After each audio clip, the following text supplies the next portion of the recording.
જતા નથી જાણી રે, જતા નથી જાણી રે, જતા નથી જાણી રે.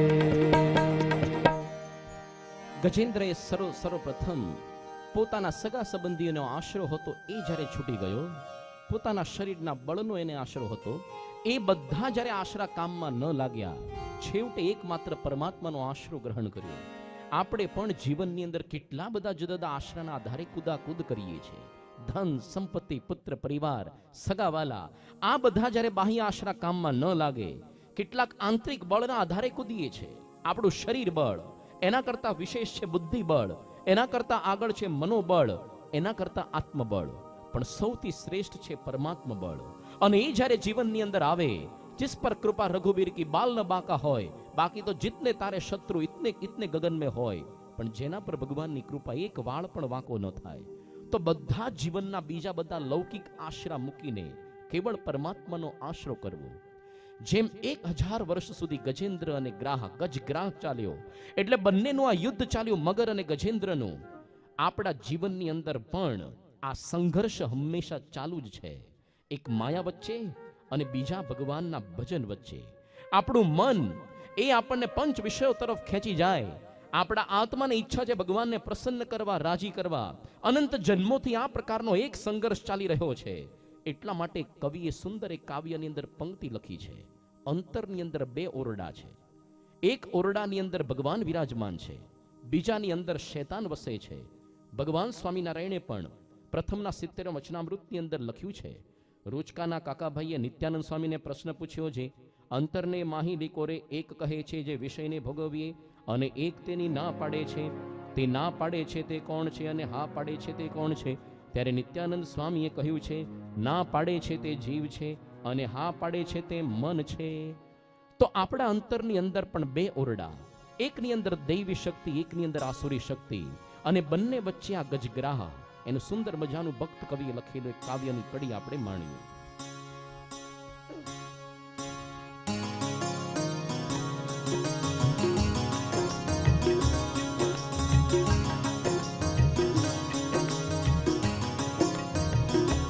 અંતરના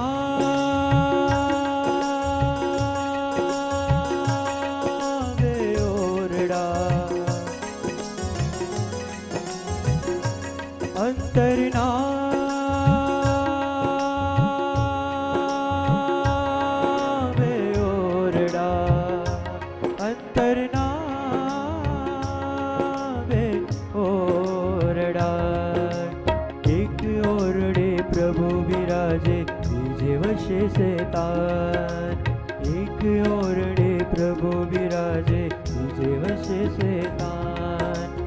એક ઓરડે પ્રભુ વિરાજે બીજે વશે શેતાન.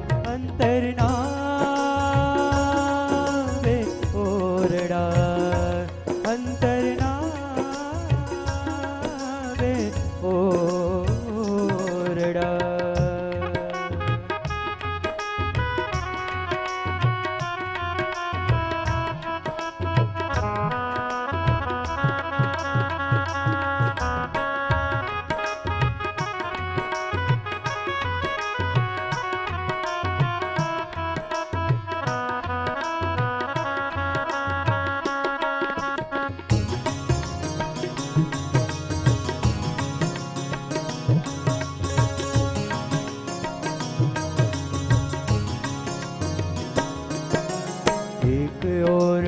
અખંડ રેજે બીજે દેજે તાળો, બીજે દેજે તાળો.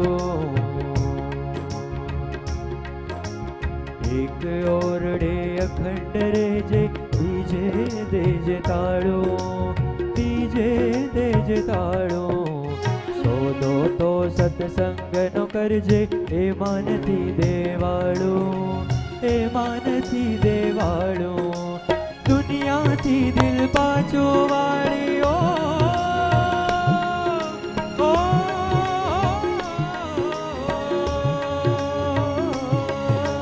દુનિયાથી દિલ પાછો વાળી કરજે ધણીનો ધ્યાન. અંતરના 2 ઓરડા,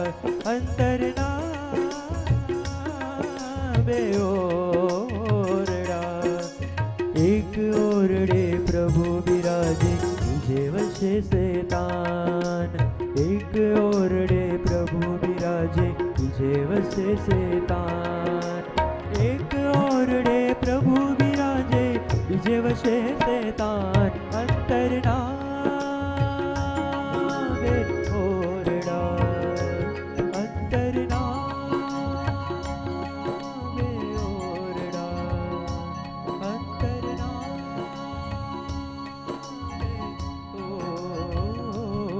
ओरडा। આપણા અંતરની અંદર પણ એક બાજુ દૈવી શક્તિ ને બીજી બાજુ આસુરી શક્તિ છે, અને બાહ્ય જગતની અંદર પણ બંને શક્તિઓ છે. એવું નથી કે જમાનો કળિયુગ છે, ખરાબ થાય એવું નહીં, શોધતા આવડવું પડે. તો બાહ્ય જો દૈવી શક્તિ એનો આપણે સમાગમ કરીએ, દાખલા તરીકે ભજન ભક્તિ કરી અહીંયા બેઠા, તો અંતરની અંદર દૈવી શક્તિનો ઉદય થાય. અને અહીંયાથી જઈને ગુટખા વ્યસનોની અંદર ફસાયા, ફિલ્મો સિનેમાની અંદર ગયા, તો અંતરની અંદર આસુરી શક્તિ એ ઉદય થાય. કયો સમાગમ કરવો, અંતરમાં કઈ શક્તિ જાગૃત કરવી, એ આપણો એક પ્રકારની ભગવાને આપણને સ્વાતંત્ર્ય આપણને આપ્યું છે. તો આપણા અંતરની અંદર પણ આ પ્રકારનો ગજગ્રહ નિત્ય ચાલી રહ્યો છે. આ પ્રકારનું અહીંયા અષ્ટમ સ્કંધમાં ગજેન્દ્ર આખ્યાન પૂરું થયું. હવે છઠ્ઠા સ્કંધનું અજામિલનું આખ્યાન એની આપણે શરૂઆત કરીએ છીએ. કાન્ય કબ્જ કરીને આજનું કનૌજ નામનું શહેર હતું. અજામિલ નામનો એક પવિત્ર બ્રાહ્મણ વસી રહ્યો છે. એ સદાચારી છે, ગુણવાન, સત્યનિષ્ઠ અને પવિત્ર હતો. એક દિવસ પોતાના પિતાની આજ્ઞાથી વનની અંદર ગયો છે, અને ફળ ફૂલ સમિધ લઈને જ્યારે પાછો ફરી રહ્યો હતો, એક વિચિત્ર પ્રકારનું અશ્લીલ દ્રશ્ય એણે જોયું. એક ભ્રષ્ટ શુદ્ર, જે ઘણો જ કામી અને નિર્લજ્જ છે, એ મદ્યપાન કરીને કોઈક વેશ્યાની સાથે વિહાર કરી રહ્યો છે. આવું વિચિત્ર દ્રશ્ય જ્યારે પવિત્ર બ્રાહ્મણ અજામિલે જોયું, ગમે તેટલું મન કંટ્રોલમાં રાખવા છતાં પોતે સંયમ રાખી ન શક્યો. અને ધીરે ધીરે આ બંને પુરુષ, આ સ્ત્રી પુરુષ પોતે વ્યભિચાર કરીને જતા હતા, આલિંગન કરતા કરતા એની પાછળ પાછળ ગયો. અને એટલો પોતે ભૂલી ગયો શેના માટે ઘરમાંથી નીકળ્યો છે. આ ફળ ફૂલ સમિત પહોંચાડવાના છે પોતાના પિતાને સંધ્યા માટે, એ બધું ભાન ભૂલાઈ ગયું. આગળ જતા જતા બંને જુવાની અંદર એટલો પોતે પાગલ થયો અજામિલ, પેલા વેશ્યોના અંબુડામાંથી હવે ફૂલ નીચે ખર્યું. અને આને એટલો મહિમા સમજાઈ ગયો તો વેશ્યાનો, પ્રસાદી સમજીને સૂંઘ્યું, અને એને સ્પર્શ કરેલું, પાપી જીવને સ્પર્શ કરેલું ફૂલ સૂંઘ્યું. આના અંતરની અંદર કામ વાસના પેઠી વર્ષોથી પવિત્ર જીવન જીવનારો હવે મનને સંયમ રાખી જ ન શક્યો.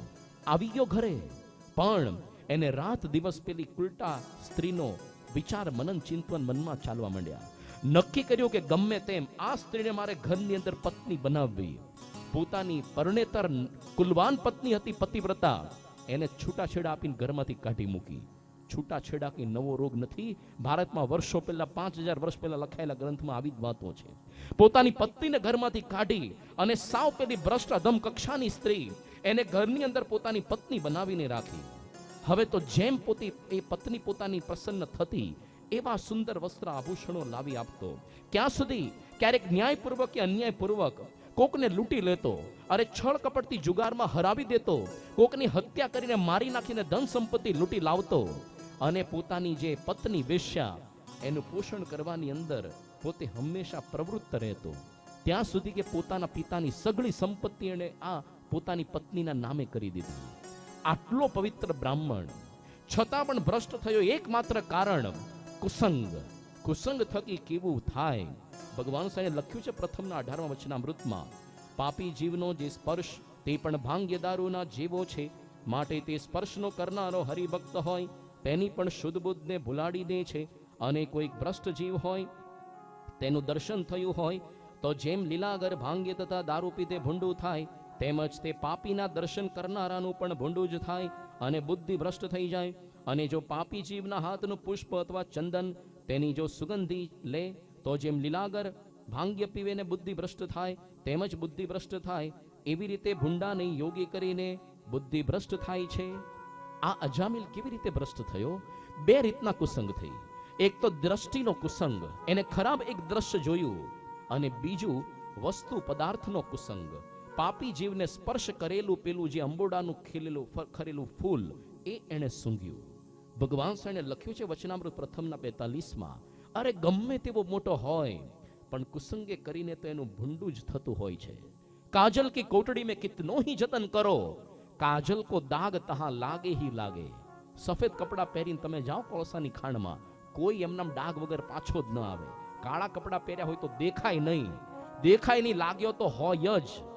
તો કુસંગ થકી બચવું, કુસંગ થકી છેટા રહેવું, આપણે બણગા ફૂકીએ જ, પણ કુસંગ એટલે શું એ ક્યારેક ઓળખતા નથી આવડતું હોતું. યોગીજી મહારાજ એક બોધ કથા કહેતા, એક વખત એક ઘરની અંદર એક ભાઈએ પોપટ પાળ્યો અને બોલતા શીખવાડ્યો કે બિલ્લી આવે તો ભાગ જાના, બિલ્લી આવે તો ભાગ જાના. એક વખત ખરેખર બિલાડું ઘરમાં બેઠું અને પેલા પોપટે બોલવાનું શરૂ કર્યું, બિલ્લી આવે તો ભાગ જાના, ભાગ જાના. અને પેલો બિલાડી તો ચડી પ્લેટફોર્મ પર, પોપટનું પાંજરું ખોલીને પકડ્યો બોચીથી. હજી પોપટ એ જ બોલતો તો બિલ્લી આવે તો ભાગ જાના, અને ડોકી મરડીને ખાઈ ગઈ પેલી બિલાડી. પોપટના છેલ્લા શબ્દો એ જ હતા, બિલ્લી આવે તો ભાગ જાના. પોપટને ખાલી બોલતા શીખવાડ્યું તું, એને ખબર જ નહોતી પાડી બિલ્લી કોને કહેવાય. એને ઓળખાણ તો કરાવી પડે ને. એમ આપણે ક્યારેક બોલીએ છીએ કુસંગ થકી બચવું, પણ આ કુસંગ કેવા કેવા પ્રકારનો છે એ ખાસ જાણી રાખવો પડે. એક તો વ્યક્તિના કુસંગ થકી પણ આપણું પતન થાય.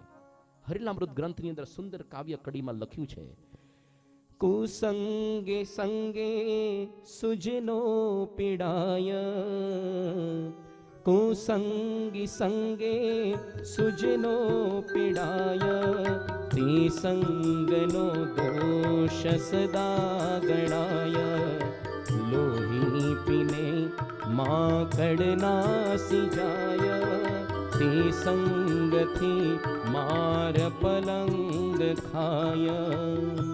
દલપતરામ કવિ પોતે હરિલામૃતમાં લખે છે કે કુસંગના સંગ થકી સ્વજનોને પીડા થાય. જેમ આપણે રાત્રે ખાટલાની અંદર સૂતા હોઈએ તો લોહી તો માકડ પીને ભાગી જાય, પણ આપણે લાકડી કોને ઠપકારીએ છીએ? નિર્દોષ એવા પલંગને. કેમ? માકડના કુસંગ થકી માર પેલાને ખાવો પડે. આગળ લખે છે, ચોખા તણું છે નર જાતિ નામ, જો દાળમાં જઈ કરશે વિરામ, તો દેહનો સૌ પુરુષત્વ જાશે, ખરે ખરી તો ખીચડી ગણાશે, ખરે ખરી તો ખીચડી ગણાશે. ચોખો એ આપણે કે એને ભાત એટલે કે પુલ્લિંગ શબ્દ છે, પણ જો દાળ સ્ત્રીલિંગની સાથે જઈને વિશ્રામ કરશે એનું પૌરુષત્વ જતું રહે અને જે બને એને ખીચડી એટલે સ્ત્રી થઈ જાય. કુસંગ, એક વ્યક્તિના કુસંગ થકી આવું પતન થાય. આજે ઘણા બધા વિદ્યાર્થીઓ બેઠા છીએ આપણે, ક્યારેક આપણે સ્કૂલો કોલેજોની અંદર જઈએ, આપણા પાક્કા મિત્રો ઓળખતા નથી આવડતો, સંગ ભેદ આપણને નથી ખબર હોતી, કેટલું ભયંકર પતન થાય. મુંબઈની અંદર મંગેશ મહાસ્કર નામનો જોગેશ્વરીની ઝૂંપડપટ્ટીમાં રહેનારો એક સામાન્ય છોકરો 10મા ધોરણમાં, એની પાસે સ્કૂલના તો ક્યાંથી પૈસા હતા, ભિખારીનો દીકરો હતો. અરે સ્ટ્રીટ લાઇટની નીચે બેસીને વાંચતો, કોકના ઉછીલા લીધેલા પાઠ્ય પુસ્તકો થકી. છતાં પણ 1988માં 1988ની સાલમાં સમગ્ર મહારાષ્ટ્ર બોર્ડમાં 10મા ધોરણમાં 97%, 97% માર્ક સાથે ફર્સ્ટ આવ્યો. પાછલા 40 વર્ષનો રેકોર્ડ તોડ્યો. આગલા વર્ષોમાં 96% ફર્સ્ટ આવતા હતા. પછી તો ગવર્મેન્ટને લાગ્યું આ વ્યક્તિ પાસે કોઈ સુવિધા નહોતી ને આટલો આગળ આવ્યો. આવો બ્રિલિયન્ટ સ્ટુડન્ટ, એને તો સરકારે પ્રોત્સાહન આપવું પડે. અમથે અમથા કોકના દેવા માફી કરવી, આવા લોકોને તો આપણે પ્રોત્સાહન આપવું પડે. એટલે પછી એને મફત ફ્લેટ આપ્યો, એના જમવાની રહેવાની બધી સુવિધા કરી, 11-12ના ધોરણ ટ્યુશન ગોઠવી દીધા, એને પ્રાઇવેટ એક વાહન આપી દીધું. જ્યારે કોઈ સુવિધા નહોતી એ વખતે આટલો પોતે આગળ આવેલો, હવે રાતોરાત સેલિબ્રિટી બન્યો, પાર્ટીઓના લફડામાં પડ્યો, છોકરીઓના ચક્કર ચાલુ થયા, અને આ છોકરો આટલી બધી સુવિધાની સાથે 12મા ધોરણમાં 3 વિષયમાં નાપાસ થઈને ઉભો રહ્યો. જ્યારે કોઈ સુવિધા નહોતી એ વખતે 10મા ધોરણમાં 97%. પણ જ્યારે કુસંગ થકી કેટલું અધપતન થાય, પછી તેને અંતરદૃષ્ટિ થઈ અને ફરી પાછી મહેનત કરીને 12મા ધોરણની પરીક્ષા આપી, છોડી દીધા લફડા બધા. અત્યારે આ છોકરો આઈટી એન્જિનિયર થઈને ન્યુઝીલેન્ડની અંદર નોકરી કરે છે. આખી ચકો ને ચકીની કથા નથી, પણ એક વ્યક્તિના કુસંગ થકી કેટલું ભયંકર પતન થાય. બીજું, પહેલી વસ્તુ છે આ વ્યક્તિનો કુસંગ. બીજો કુસંગ છે વાંચનનો કુસંગ. ક્યારેક અશ્લીલ સાહિત્ય વાંચવાની અંદર આવી જાય, આપણને લાગે એમાં શું વાંધો છે, થોડું મનને ગલગલિયા થાય. લખ્યું છે આપણા કેળવણીકાર સ્વાતંત્ર્ય સેનાની કાકા કાલેલ કરે કે એકવાર એના પિતાની ઓફિસમાં એક કારકુને ગંદી ચોપડી નાનપણમાં વાંચવા આપી. એ વખતે તો એમની કોઈ અસર ન થઈ. મારી સ્મરણ યાત્રા પુસ્તકમાં અમને લખ્યું છે એ વખતે તો કંઈ જ ન થયું, પણ ઉનાળામાં વાવેલું બીજ ઘન વર્ષે ને વન પાંગરે, એમ ઉંમર વધ્યા પછી એ ચોપડીના વાંચને અસર બતાવી અને મનની અંદર ભૂંડા વિચારો આવવા લાગ્યા. વાંચનનો પણ કુસંગ. અહીંયા જે અજામિલને નડ્યો છે, ન વ્યક્તિનો કુસંગ, ન પેલો વાંચનનો, પણ વિઝનનો કુસંગ, દ્રષ્ટિનો કુસંગ. એક અજામિલની ખાલી આંખ બગડી તો સમગ્ર જીવન બગડ્યું, કારણ કે મન બગડ્યું. અજામિલને તો બજારમાં જવું પડ્યું તું એક ખરાબ દ્રશ્ય જોવા.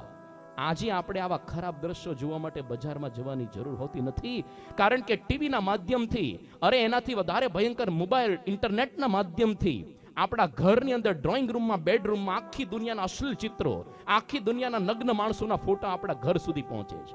અરે કેવું ભયંકર પતન થાય આ ટીવી થકી. પ્રમુખ સ્વામી કહેતા આ તો રાક્ષસ છે, આ તો ભૂત છે. જે વ્યક્તિએ ટીવીની શોધ કરી 1923માં 1923માં ફ્રાન્સનો જ્હોન લોગી બાયર્ડ નામનો વૈજ્ઞાનિક, એને પોતે આત્મકથામાં લખ્યું છે કે મને આની વિનાશકતાનો અંદાજ નથી આવતો, લોકો એક દિવસ આની પાછળ ખરેખર ગાંડા થશે. અને કેવું ગાંડપણ. સાંજના સમયે પતિ આવે પાછો નોકરીથી થાક્યો પાક્યો, પત્ની બેઠી બેઠી જોતી હોય જાત જાતની સિરિયલ, ક્યોંકि સાસ ભી બહુ થી, કસોટી જિંદગી કી, કહાની ઘર ઘર કી. અને કે ભાઈ ગરમ ભોજન તમારી રીતે લઈ લો. એમાં જેવું ફર્નિચર દેખાડે, કપડા, એ પ્રકારે લાઈફસ્ટાઈલ બદલીએ આપણે, જેના કોઈ ચારિત્રના ઠેકાણા નથી હોતા. આ બોલિવૂડના ને બધા ટીવીના નટનટીઓના પણ આપણા ઘરની અંદર લાવીએ છે શું કામ? ક્યારેક સંતો આવીને પૂછે કેમ ઘરમાં ટીવી રાખો છો? અમારે ક્યાં ટાઈમ છે, અમે નથી જોતા. અમે તો સાંજે થાક્યા પાક્યા સમાચાર જોઈએ, ક્યારેક વળી ટાઈમ પાસ કરવા ક્રિકેટ જોઈએ. તમને ટાઈમ નથી ને? તમારા દીકરા નવરા નથી બેઠા હોતા? આ ધંધો કરે છે, આ એ લોકો વસૂલ આ જ કરે છે. તો ટીવીથી કેટલું ભયંકર પતન. અમેરિકાની અંદર 1987માં જુદા જુદા સ્કૂલના 4,500 બાળકોનું સર્વેક્ષણ કર્યું. એક જ પ્રશ્ન પૂછ્યો, તમને મમ્મી ગમે છે ટીવી ગમે છે? અને આશ્ચર્ય થશે, આ તો 1987ની વાત છે. 60% બાળકોએ લખ્યું કે અમને મમ્મીની જરૂર નથી, ટીવી લાવીને આપો. શું ગાંડપણ કહેવાય. ટીવી જોઈએ છે આજકાલ. અરે જાત જાતની સુપરમેન, આ પ્રકારની સિરિયલો, બધી શક્તિમાનની સિરિયલો આવતી હતી, હજી આવતી લાગે છે. પૂછ્યું તું મેં એક વખત. હવે એ જોઈને કેટલા લોકોને ગાંડપણ ઉપડે, હું શક્તિમાન થઉં. 2003ની સાલમાં દિવ્ય ભાસ્કરમાં પ્રસંગ આવે તો વાપીની બાજુમાં નાહુલી કરીને ગામ, ત્યાંનો એક 7 વર્ષનો ટાબરિયો શક્તિમાનની સિરિયલ જોઈ અને ઈચ્છા થઈ કે હું બચાવવા જાઉં લોકોને ઉડીને. બજારમાંથી શક્તિમાનનો ડ્રેસ ખરીદી લાવ્યો, પોતાના મકાનના 7મા માળે ચડ્યો અને ત્યાંથી કૂદ્યો શક્તિમાન બોલીને. ઉડ્યો, અરે નીચે પડ્યો, માથું ફાટીને મરી ગયો. શીખે છે ક્યાંથી? અહીંયા શક્તિમાન છે, પરદેશમાં સુપરમેન છે.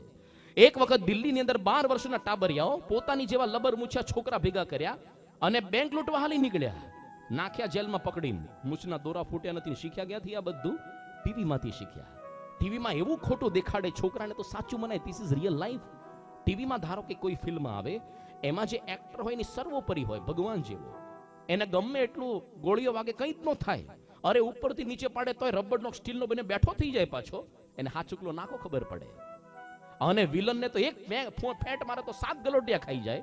છોકરાને આવું લાગે ધીસ ઇઝ રિયલ લાઈફ. અને એમાં જે ખોટી એડવર્ટાઇઝમેન્ટ દેખાડે, છોકરાઓ બિનજરૂરી માંગણી આપણી પાસે જ કરશે કે મને લેટેસ્ટ મોબાઈલ લાવી આપો, 4 બંગડી વાળી ગાડી લાવી આપો, મને પબજી રમવા માટે જીઓનું મફતનું કાર્ડ લાવી આપો. તો આપણે લાવીએ છીએ કેમ? આપણી સામે જે વિદ્રોહી કેમ પેદા કરી? આપણને લાગે આપણા છોકરા ટીવી ન જોવે તો બુડથલ જેવા રે, સાવ પેલા ગમાર જેવા રે. આપણા ભારત દેશના 2 વખત રાષ્ટ્રપતિ બન્યા અબ્દુલ કલામ, આખી જિંદગીમાં કોઈ દિવસ ટીવી નથી જોયું. અને કેવા સંશોધન કર્યા. અને આપણા દીકરા શું સંશોધન કરે છે? લંગર નાખવાના, ટીવી જોઈ જોઈને. કોણ આગળ વધ્યું એમાંથી? આપણને લાગે ચલો કેટલું સારું, આ સારું તો આવે છે. એની સાથે ઝેર પણ ભળેલું છે.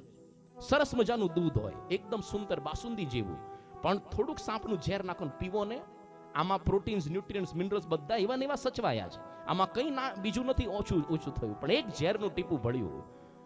ભારત દેશની અંદર સર્વેક્ષણ થયું છે 2-3 વર્ષ પહેલા કે ઇન્ટરનેટના માધ્યમથી મોબાઈલમાં જેટલું વપરાય છે આ બધું ઇન્ટરનેટ, 70% પોર્નોગ્રાફી જોવા પાછળ વપરાય, અશ્લીલ દ્રશ્યો પાછળ. 70%. અત્યારે ભારત સૌથી વધારે ડેટા કન્ઝ્યુમિંગ કન્ટ્રી છે. અરે જ્યારથી આ જીઓનું મફતનું કાર્ડ શરૂ થયું, 1.5 GB રોજ આપે છે. આપણા છોકરા કચ્ચર ઘાણ વાળી નાખે. જોજો તમે શું 1.5 GB નો ઉપયોગ કરીએ છીએ આપણે. કેવું જાત જાતનું ચિત્ર વિચિત્ર ડાઉનલોડ કરીને જોવાનું. અરે જ્યારથી આ શરૂ થયું સપ્ટેમ્બર મહિના 2 વર્ષ પહેલા, કેટલા છોકરા પરીક્ષામાં નાપાસ થયા. કેમ? એકમાત્ર મુકેશભાઈનું મફતનું જીઓનું કાર્ડ. અને આપણે ગૌરવ લઈએ કે આપણા છોકરાને સ્માર્ટફોન પકડાવ્યો. અરે આપણા છોકરાને ટીવી લાવી આપ્યું. આજે તો કેવું છે, લોકોને ટીવીનો હવે મોહ નથી રહ્યો. હવે બિગ સ્ક્રીનમાંથી સ્મોલ સ્ક્રીન કલ્ચર તરફ વળવા માંડ્યા. મલ્ટી સ્ક્રીન કલ્ચર વાળી જનરેશન આવવા માંડી. મલ્ટી સ્ક્રીન કલ્ચર, ટીવીમાં મોટું સ્ક્રીન, ટેબ્લેટમાં એનાથી નાનું, લેપટોપમાં થોડુંક મોટું, મોબાઈલમાં એનાથી નાનું. Multi screen culture. અને મોટા ભાગનો જીવનનો ટાઈમ સ્ક્રીનની પાછળ જ જતો હોય છે. સ્ક્રીનથી ખરેખર સાવધાન રહેવું પડે, કારણ કે એમાંથી પતન થવાની વધારે શક્યતા હોય. આપણે ગૌરવ લઈએ કે અમારા છોકરો સ્માર્ટ કિડ થયો, અરે મને નથી આવડતો મોબાઈલ વાપરતા થયો. એ પોતે એવો મચડે છે ને મોબાઈલ મને નથી આવડતો. તમને મચડી નાખશે. કેટલો ટાઈમ બગડે છે આની પાછળ. આપણે જો વોટ્સઅપની અંદર આખા દિવસમાં જેટલા મેસેજ આવે આપણને કામના કેટલા.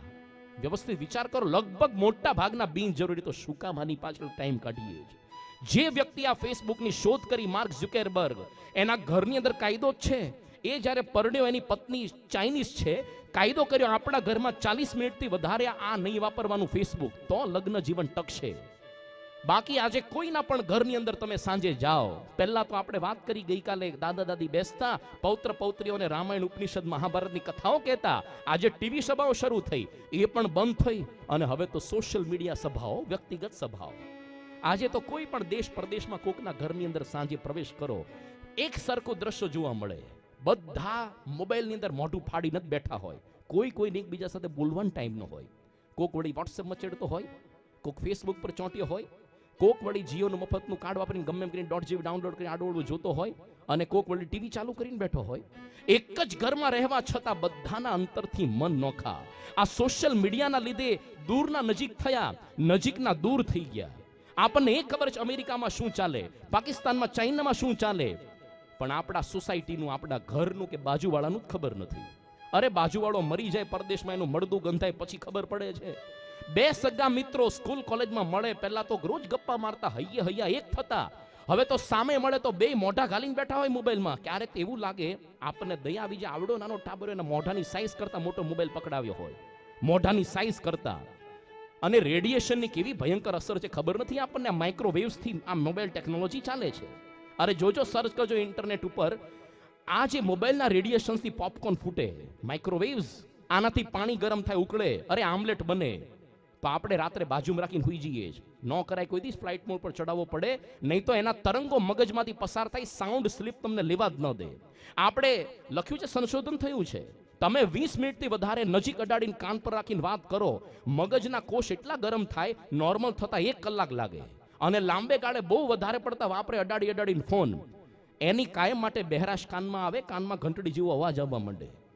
અને જેટલા મોબાઈલ ટાવરની નીચે રહેતા હોય કે આજુબાજુ 100 મીટર કે એટલી પેરીફરીમાં, બધા કંઈક ને કંઈક રોગવાળા હોય જ. એટલું ભયંકર રેડિયેશન. અરે જ્યારથી આ મોબાઈલના ટાવર શરૂ થયા, 3G 4G, પહેલાના સમયમાં ગામડામાં ચકલા કેવા ચહચહ કરતા, હવે જોયા? મરી ગયા, દિશા ભ્રમ થઈ ગયો. ભગવાને કુદરતી સેન્સ આપી હતી. સવારે પોતે નીકળે માળામાંથી, સાંજે આ પૃથ્વીની મેગ્નેટિક બધી આ રેડિયેશન્સ એના લીધે પાછા તો આવે, દિશા શોધન. હવે ભ્રમિત થઈ જાય છે.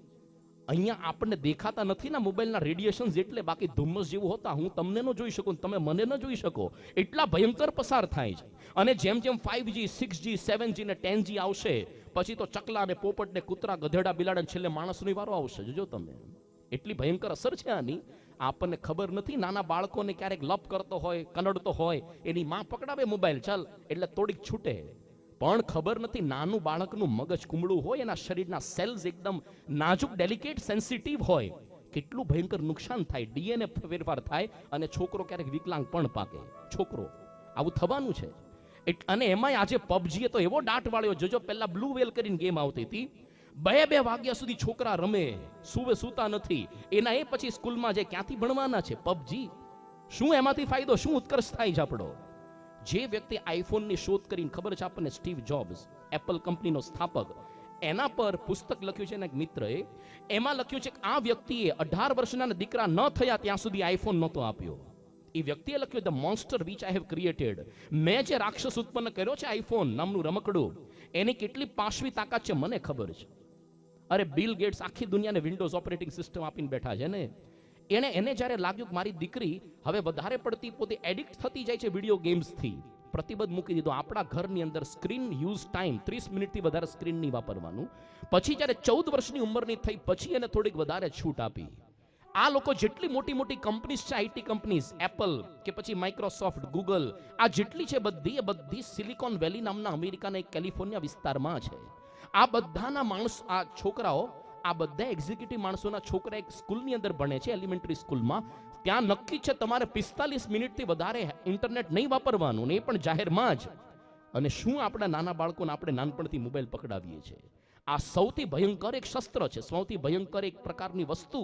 એમાંથી કેટલું આડું જોવે છે આપણા છોકરા, શું ખબર છે આપણને? આપણને એવું લાગે ઠંડી છે એટલે છોકરો ગોદડું ઓઢીને સૂતો. ગોદડા ઓઢીને નથી સૂતા હોતા છોકરાઓ. ગમે એમ કરીને 1.5 GB 2 GB પૂરું કરતા હોય છે 2 વાગ્યા સુધી, 1.5 વાગ્યા સુધી.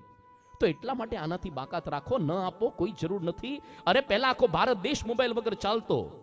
આજે તો ભિખારીને મોબાઈલ વગર નથી ચાલતું, ભિખારીને પણ નથી ચાલતું.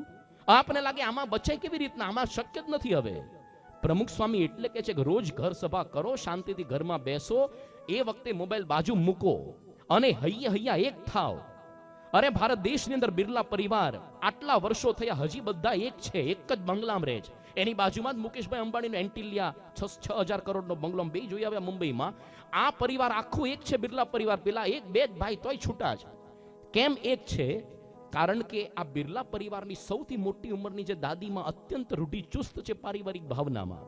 એને ઘરમાં કાયદો છે, રોજ સાંજે 8:30 9 વાગે ઘરમાં બધાય આવી જ જવાનું. ગમે એટલા કરોડ રૂપિયાનો નુકસાન કે ફાયદો નહીં જોવાનું, અને બધાય મોબાઈલ સ્વિચ ઓફ કરીને જમા કરી દેવાના. 2 કલાક સુધી ભેગા બેસીને ગપ્પા મારવાના. હૈયા એક થવા પડશે. પ્રમુખ સ્વામી એટલે કે છે ક્યારેક શાંતિથી બેસો, ઘર સભા કરો, આ મોબાઈલ સભા કે ઇન્ટરનેટ સભા છોડો. એમાંથી મનથી આપણે વિખૂટા પડતા જઈએ છીએ, નુકસાન આપણને જ ઘરમાં થવાનું. તો આ પેલા અજામિલને એક ખાલી પેલો કુસંગ નડ્યો દ્રષ્ટિનો. આપણા દીકરાઓને તો ઘરની અંદર જેટલું જુઓ આડું જોઈ શકે છે બધા. એક ખાલી વિચિત્ર દ્રશ્ય જોઈને ભ્રષ્ટ થયો તો આપણી તો કે શું હેસિયત છે? પેલો તો બ્રાહ્મણ પવિત્ર હતો ને ભજન ભક્તિ કરતો. બીજો કુસંગ એને વસ્તુ પદાર્થનો નડ્યો. લખ્યું છે ભગવાન સ્વામિનારાયણે, પાપી જીવને સ્પર્શ કરેલું પુષ્પ, એની સુગંધ કામ વાસના અંતરમાં પેઠી. ભગવાન સ્વામિનારાયણ પણ એક સરસ મજાનો વાલ્મીકી રામાયણમાં પ્રસંગ આવે છે કે વાલ્મીકી રામાયણની અંદર રામ ભગવાન એ પોતે ધનુષ બાણ લઈને ચાલી રહ્યા છે, અને સીતા માતા કહે છે કે આ વનની અંદર અત્યારે તો કોઈ આપણા દુશ્મન શત્રુ નથી, તમે પ્લીઝ આ બાજુ મૂકી દો. રામ ભગવાન કે એમાં શું વાંધો છે? તો પછી સીતા માતા કીધું, માફ કરજો, હું તમારી અર્ધાંગીની છું એટલે હું તમને ઉપદેશ નથી આપતી. આ વિવેક કહેવાય, વાણી વિવેક. પણ હું ખાલી તમને પ્રસંગ કહું, તમારી ઈચ્છા મુજબ પછી કરજો. કેવી રીતના પતિ સાથે વાર્તાલાપ કરો, રામાયણ આપણને શીખવે છે. એ વખતે સીતા માતાએ કહ્યું, જો એક વખત એવું બન્યું કે આ લોકની અંદર એક જંગલની અંદર એક ઋષિ મુનિ રહેતા હતા, અને અત્યંત તપશ્ચર્યા કરી, અને ઇન્દ્રનું આસન ડોલવા માંડ્યું. ઇન્દ્રે ઘણી બધી અપ્સરાઓ મોકલી, બધું જાતનું કર્યું ભ્રષ્ટ કરવા, પણ ન થયા. ઇન્દ્રને થયું કે હજી તપશ્ચર્યા કરશે ને મને આસનમાંથી ફગાવીને પોતે ચડી બેસશે, એટલે હવે ગમે એમ કરીને આને તો અપ્સરાથી ભ્રષ્ટ નથી થયા, બાકી વિશ્વામિત્ર, ચ્યવન, પરાશર આ બધા લેવાઈ ગયા છે. આને બીજો કંઈક ઉપાય શોધવો પડશે. એક વખત પેલો ઇન્દ્ર એ પોતે શિકારીનું રૂપ લઈને આવ્યો અને કીધું કે મારી તલવાર પ્લીઝ સાચવો ને, હું હમણાં થોડીક વારમાં પાછો આવું, ત્યાં સુધી તમારી થાપણ અહીંયા મને કોક લૂંટી જશે. ઋષિ મુનિને દયા આવી, દયા ધર્મ કા મૂલ હે, ભલે પડી જો, મૂકી દે અહીંયા. અને ઋષિ તો પછી રોજ સાંજે ફૂલ ફળ લેવા માટે જાય. એને થયું કે અહીંયા એકલી પડી રહેશે તલવાર તો કોક લૂંટી જશે, મારી જવાબદારી કહેવાય, કોક મને વસ્તુ આપીને જઈ સાચવવી પડે. તો સાથે લીધી, અને આ ઇન્દ્ર પાછો ઉઘાડી તલવાર આપીને ગયો હતો, સાથે લબડાવી પોતે કમરમાં, અને ચાલ્યા જંગલમાં. તો આજુબાજુનું ઘાસ કપાય. ઋષિમુનિને ગમી ગયો, આ તો કામની વસ્તુ છે, સારું કરવું આપી ગયો. હવે થોડાક દિવસો થયા, ઋષિમુનિ ધ્યાનસ્થ બેઠા હતા, એને એક નાની બિલાડી પાડી હતી, અને એને ખાવા માટે કૂતરો આવ્યો. ઋષિમુનિ સીધી તલવાર ઊંચી કરી, કૂતરો ભાગી ગયો. ઋષિમુનિને થયું ધીસ ઇઝ વેરી નાઇસ. આ બીજો ઉપયોગ. જો પહેલો ઉપયોગ તો આપણે જ્યારે જઈએ અહીંયા ભોજન લેવા માટે, ત્યારે આ બધું આસપાસનું ઘાસ કપાય, આ પ્રાણીઓને પણ ડરાવી તો શકાય, અને ક્યારેક કોકને મારવો હોય ને પીડતો હોય તેને મારી પણ શકાય, કારણ કે આત્તા એનો નાશ કરે એનો વાંધો નહીં. એમ કરતા કરતા ધીરે ધીરે પેલા ડાકુ થઈ ગયા, લૂંટારું. ઋષિ મુનિ સાવ ભ્રષ્ટ થઈ ગયા, ડાકુ લૂંટારું થયા. સીતા માતા કે પ્લીઝ તમે આ ધનુષ બાણ છોડી દો, અત્યારે એની કોઈ જરૂર નથી. પછી રામ ભગવાને કીધું કે હું સામાન્ય નથી, હું ભગવાન છું, મર્યાદા પુરુષોત્તમ, એટલે મને એનો બાધ નહીં નડે. અજામિલને 2 વસ્તુનો કુસંગ લાખ્યો, એક તો વિઝનનો કુસંગ, દ્રષ્ટિ, અને બીજું આજે વસ્તુ પદાર્થનો કુસંગ. આ રીતે પોતાએ અજામિલ જ્યારે ભ્રષ્ટ થયો છે, અને પેલી કુલટા સ્ત્રીને પોતાના ઘરની અંદર પત્ની બનાવીને રાખી છે, એમ કરતા કરતા 10 દીકરાઓ સ્ત્રી થકી જન્મી ગયા. અજામિલનો અંતકાળ આવી ગયો, 88 વર્ષની ઉંમરનો પોતે થયેલ છે. નારદજી એ વખતે આવ્યા, અને સૌથી નાનો દીકરો, એનું નામ નારદજીએ નારાયણ પાડ્યું. અજામિલ એને આજે સૌથી નાનો દીકરો નારાયણ અત્યંત વહાલો હતો. જમતી વેળાએ પોતાની સાથે જમાડે, પાણી પીતી વેળાએ પોતાની સાથે પાણી પાય, એક ઘડી પર છૂટો ન પડવા દે. આમ કરતા કરતા અંતકાળ જ્યારે અજામિલનો આવ્યો છે અને એ વખતે પોતે નારાયણ પોતાના દીકરાની જ ચિંતા કરતો હતો, બાજુમાં જ પેલો નાનો દીકરો રમતો હતો. એ વખતે અજામિલે જોયું કે ભયંકર કાળ મોઢા જેવા 3 યમદૂત એને ખેંચવા, જીવ ખેંચવા આવ્યા અને એને જોઈને એના ઝાડા પેશા પથારીમાં છૂટી ગયા. અને એ વખતે અંતરમાંથી પોકાર નીકળ્યો, એ નારાયણ, પોતાના દીકરાને બોલાવ્યો, બાજુમાં જતો એટલે. અને જીવો નારાયણનો પોકાર કર્યો. વૈકુંઠની અંદર વિષ્ણુ ભગવાનના પાર્ષદોએ સાંભળ્યું કે આ ભક્ત અમારા ભગવાન સ્વામીને પોકાર કરી રહ્યો છે, એટલે તરત 4 વિષ્ણુના દૂત આવી ગયા. અને જે સમયે આ પેલા અજામિલના જીવને યમદૂત ખેંચી રહ્યા હતા, 3 યમદૂત, એ સમયે વિષ્ણુના 4 પાર્ષદો અટકાવી દીધા. સ્ટોપ, તમે આને નહીં લઈ જઈ શકો. એટલે હવે ઓલા દૂત ગભરાયા, યમદૂતો, અલા તમે કોણ છો અને અમને ધર્મરાજાની આજ્ઞા પાલન કરવામાં કેમ રોકી રહ્યા છો? એ વખતે વિષ્ણુના દૂતોએ કહ્યું, પહેલા તમારો બાયોડેટા તો આપો, આધાર કાર્ડ દેખાડો, પછી એન્ટ્રી આપીએ. કે અમે તો આ યમદૂત છીએ, બધા યમરાજના આદેશથી આનો જીવ લેવા આવ્યા છીએ. ત્યારે વિષ્ણુના પાર્ષદોએ કીધું, એવું જ છે તો ધર્મ એટલે શું, અધર્મ શું, એ બોલો ચલો. અરે કોને યમપુરીમાં લઈ જાય, કોને નહીં, એ બધું બતાવો. એટલે આ લોકોએ કહ્યું કે શાસ્ત્રોમાં જે આજ્ઞા પાલન કરવાનું કહ્યું છે ધર્મ, અને જે નથી કરવાનું કહ્યું છતાંય કરે અધર્મ. આ જે અજામિલ છે એને સમગ્ર જીવનની અંદર એટલા પાપ કર્યા છે, આ પાપનું કોઈ એને પ્રાયશ્ચિત નથી કર્યું. એટલે હવે યમરાજની આજ્ઞાથી અમે એને લઈ જશું યમ સદનમાં, અને પૂરેપૂરું પ્રાયશ્ચિત ત્યાં ભોગવશે, અને પછી પોતે શુદ્ધ થઈને ફરી પાછો મનુષ્ય રૂપે પોતે જન્મ ધારણ કરશે. આવી જ્યારે યમદૂતોએ વાત કરી છે, એટલે એ વખતે વિષ્ણુ ભગવાનના પાર્ષદો હસવા માંડ્યા. એમણે કીધું કે તમે બધા હજી લર્નિંગ લાયસન્સ વાળા લાગો છો, હજી સરખો તમને ધર્મ તત્વનો બોધ ખબર નથી. અરે આ અજામિલ ભલે એને કરોડો કરોડો જન્મના પાપ રાશિ કર્યા હોય, પણ એ બધા નષ્ટ થઈ ગયા છે. કેમ? ભૂલમાંથી પણ એક વખત પોતાના ભલે દીકરા નિમિત્તે નારાયણનું નામ ભૂલી ગયો. એક વખત ખાલી નારાયણનું નામ બોલી ગયો, કરોડો જન્મના પાપ રાશિ ભસ્મ થઈ ગયા. એટલા માટે ગેટ આઉટ, તમે નહીં લઈ જઈ શકો. હવે સુંદર ઉપદેશ આપે છે. કેવા કેવા લોકો અરે ભૂલમાંથી પણ ભગવાનનું નામ લઈ લે, એનું કલ્યાણ થાય. સાંકેત્યમ પરિહાસ્યમ વા સ્તોભમ હેલનમેવ વા, સાંકેત્યમ પરિહાસ્યમ વા સ્તોભમ હેલનમેવ વા, વૈકુંઠ નામ ગ્રહણમ અશેષાગહરમ વિદુઃ. કેવી જુદી જુદી રીતે કદાચ ભૂલમાંથી પણ ભગવાનનું નામ લઈ લે. સાંકેત્યમ, સંકેત ખાતર. અહીંયા કોઈક પૂછે કે ભાઈ અહીંયા પેલા સ્વામિનારાયણ વાળાની મંદિર ક્યાં બને છે, કથા ક્યાં હાલત, ખાલી ચીંધી દો સંકેત, અહીંયા આ બાજુ ચાલ્યા જાઓ. ભૂલમાંથી પણ સ્વામીનું નામ એ રીતે પણ બોલો તો પણ કલ્યાણ થાય. પારિહાસ્યમ, કોક ખાલી હસી કાઢે, જો સ્વામીના બંડિયા હાલ્યા, ચોખ્ખા ઘીના લાડવા, આવી જો લાડવા ખાવા ખબર પડે કે એમના ખવાય છે. લોકો કે ખરા નોકરી કરવી તો સરકારી, સાદું થવું તો સ્વામિનારાયણના ચોખ્ખા લાડવા ખાવા મળે. આવી જાઓ, ખબર પડે કે એમના ખવાય છે. મહિનાના 5 નિર્જળા ઉપવાસ કરવા પડે. ઘરે ધમલાની માન યાદ નહીં કરવાની, ખૂબ સૌથી વધારે ભારે પડે. એક વખત અક્ષરાનંદ સ્વામી કરીને હતા ભગવાન સ્વામીના સંત, એની પાસે ગરીબ ભગત તમારા જેવો રડતો રડતો આવ્યો, સ્વામી ઘરથી બચાવો, ઘરથી બચાવો. અક્ષરાનંદ સ્વામી કે અલા ઘર તો પૃથ્વીનો છેડો કહેવાય, એમાં તો શું દુઃખ પડ્યું? અરે મારું બૈરું રોજ મને ખાસડે ખાસડે ઠપકારે છે. કે આવું ઘણા ઘરમાં હોય પણ બોલાય નહીં, મોઢું સીવવું પડે. એટલે કે છે મારું રોજ ખાસડે ખાસડે બૈરું ઠપકાય, એવું માથા ભારે ભટકાણું છે. પેલા સ્વામી કે એટલે જ સાધુ થઈ ગયા, ખબર જ હતી અમને. આવો અમારી ભેગો ફર. અને સંતોની ભેગો 3 માસમાં ફર્યો. અને સંતો તો જ્યાં જાય રોજ મિષ્ટાન ને જાત જાતની આઈટમો ખાવા મળે. તમારા ઘરમાં તો મહિનામાં એકાદ વખત મિષ્ટાન હોય. આ તો સારું છે, રોજ તમને એન્ટ્રીમાં કે એક્ઝિટમાં આપે જ અહીંયા. બાકી ઘરમાં આજકાલ તો આળસુના પીર જેવા હોય. તમે કોણ કે બનાવો ને, અરે હોટલમાં જમ્યાઓ જાઓ, લાગે તમને આજકાલના કોઈ બનાવતા હોય. એટલે પછી કે પેલો તો રોજ નવી નવી આઈટમ ખાવા મળતી હતી. પેલા મજા પડી ગયો એને તો. 1 મહિના પછી બધા હરિભક્તો પંગતમાં બેઠા હતા, પેલા સ્વામી પીરસતા હતા લાડવા. આણે હાથમાં એક લાડવો પકડી રાખ્યો હતો, ઘીમાં બોળી બોળીને ખાપ ચટણીની જેમ, અને હાથમાં આવો લચપતતો ઘીનો લાડવો, અને છતાંય આંખમાંથી બોર જેવડા ટપક ટપક ટપક આંસુ પડતા હતા. સંતે કીધું શું દુઃખ પડ્યું તમને? અરે શું કોઈ તમને વઢ્યું ધખ્યું? અરે કોણ વઢવાનું જ કે? અહીંયા તો જો આ સંતો માં જેવા જ, કેટલું સાચવે છે. અને આ બધા હરિભક્તો આપણા એક પરિવાર જેવા છે. કોણ લડવાનું છે અહીંયા? તો શું દુઃખ પડ્યું? પેલો કે સ્વામી હું તો તમારી કૃપાથી રોજ આ છે ને શેર શેર ઘીના લાડવા ટટકારું છું, પણ ઘરે ધમલાની માં હું ખાતી હશે કે? અરે ધમલાની માંથી બચીને તો અહીંયા આવ્યો તો પણ માં નથી છૂટતી હોતી. તો કે છે પારિહાસ્યમ, કો ખાલી પરિહાસ કરે જો સાઈના મુંડિયા હાલી નીકળે એનું પણ કલ્યાણ થાય. આગળ પછી કે છે પારિસ્તોભમ, ખાલી રાગ આલાપવા ખાતર. ભારત વર્ષની માન્યતા હતી કાના બિન ગાના ક્યાં, સંગીત કેવળ ભગવાન માટે હતું. અત્યારે બોલિવૂડના એવા વિચિત્ર ગીતો આવે એમાં કોઈ સંગીતની સેન્સ ઢંગ ઢંગ હાલ્યા કરે અને આપણા પગ નાચા કરે, કોઈ ભગવાનનું નામો નિશાન ન હોય. પારિહાસ્યમ હેલનમ, કોક ખાલી અવહેલના કરે સ્વામિનારાયણ મુંડિયા તો આવા જ હોય બધા, એનું પણ કલ્યાણ થાય ગમે તે રીતે.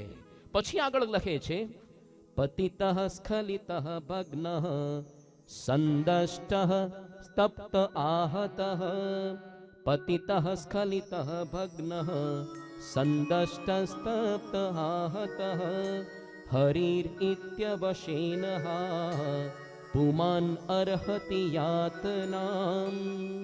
કદાચ તમે લપસતી વખતે પતિતઃ તમે ભૂલમાંથી પણ બોલો હે રામ, હે કૃષ્ણ, હે સ્વામિનારાયણ. સ્ખલિતઃ ભગ્નઃ, ક્યારેક શરીર અંગભંગ થાય. આપણે બાઇક પર આજનો જવાનીઓ જતો હોય ને કંઈ એકદમ ખુશનુમા વાતાવરણ હોય તો એને ભગવાન યાદ ન આવે, કાનમાં પૂંબડા ભરાવીને કંઈક સાંભળતો હોય, ભગવાનના ભજન ન થતા.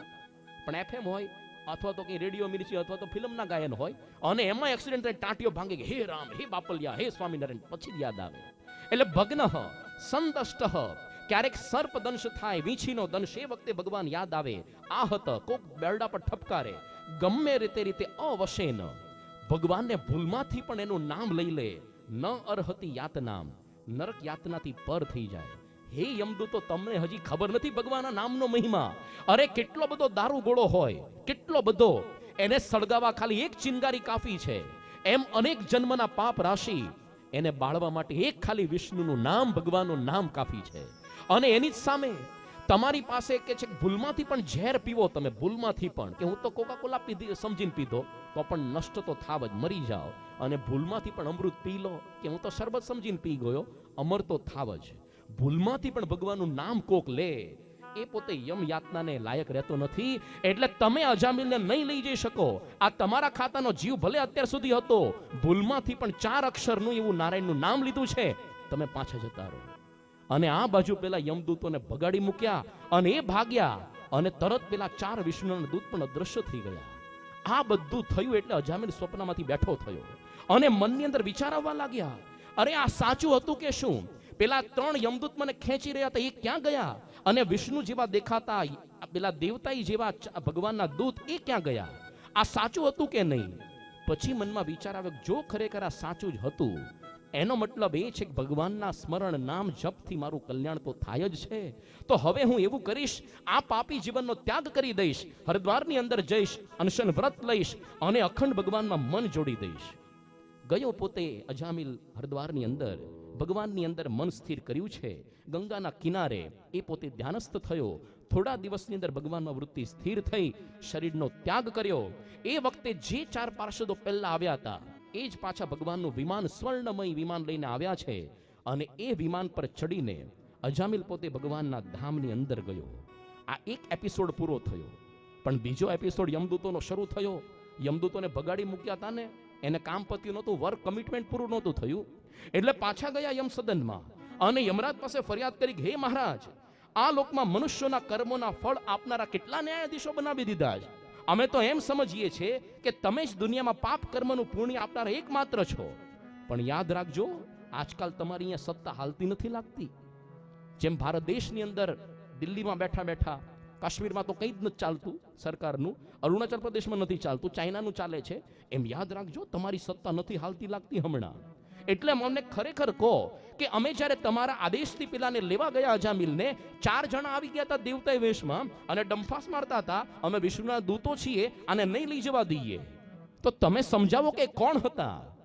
આવું જ્યારે યમરાજે સાંભળ્યું, પોતે રાજી થયા, ધ્યાનસ્થ થયા, આંખો બંધ કરી છે. અને હવે યમરાજે પોતે શાંતિથી કહ્યું કે હે મારા પાર્ષદો, આ સર્વ જે જગત છે એનો કરતા હરતા પણ મારાથી કોક પર એવો એક પરમાત્મા છે. એને આધીન રહીને મનુષ્યો કર્મો કરે છે. અને એ ભગવાનના દૂતો આ જગતમાં જેટલા લોકો એની ભક્તિ કરે, એની રક્ષા કરવા માટે હંમેશા ફરતા જ રહે છે. આ ભગવાનની જે ગદા છે એ પણ એવા સાધુ પુરુષોનું રક્ષણ હંમેશા કરતી રહે છે. એટલે હવેથી ધ્યાન રાખજો, આ તમને ભણાવવાનું બાકી રહી ગયું હતું, ઓપ્શનમાં કાઢ્યું હતું, સિલેબસમાં લીધું નહોતું, પણ હવે આવા લોકોની નજીક ભૂલમાંથી ફરકશો નહીં હો, તમારું કાંઈ જ નહીં વળે આમાં.